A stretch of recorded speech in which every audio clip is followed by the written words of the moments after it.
Je m'appelle Hélène et je suis journaliste. Au bout de cette route nous attend le parc naturel régional du Verdon, tout particulièrement connu pour ses gorges et lacs. Mais qu'en est-il de ces paysages uniques et hors du commun?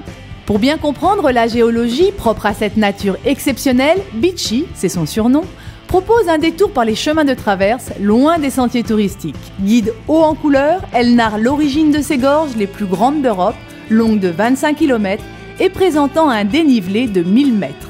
C'est pas le Verdon qui a creusé les gorges, c'est parce que au moment de la création des Alpes, la plaque africaine qui a poussé vers le nord et qui a donc fait soulever les montagnes, a en même temps aussi fait craquer ces roches. Et donc ça a craqué et le Verdon a profité de cette faille pour se faufiler.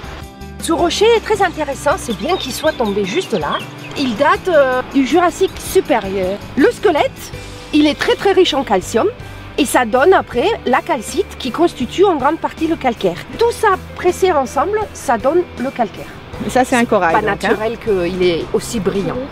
Il y a un petit peu un retour à un tourisme durable, c'est-à-dire de ne pas seulement venir dans un coin, consommer 2-3 activités et repartir, et puis aller à un lieu différent.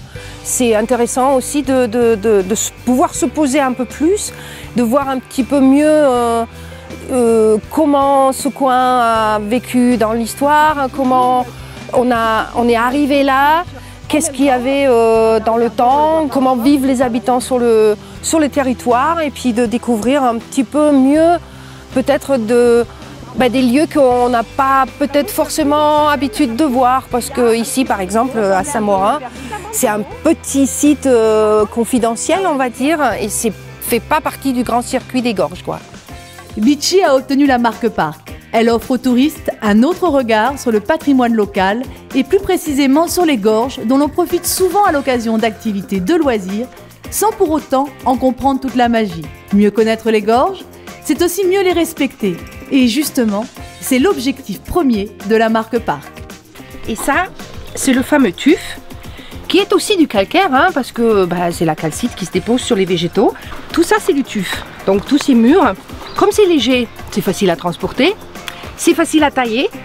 Alors là-haut, quand vous regardez la petite grotte, on voit comme des draperies, comme dans des grottes qu'on visite des fois. Et ça c'est pareil, c'est l'eau qui coule par-dessus le tuf et qui forme ce joli dessin.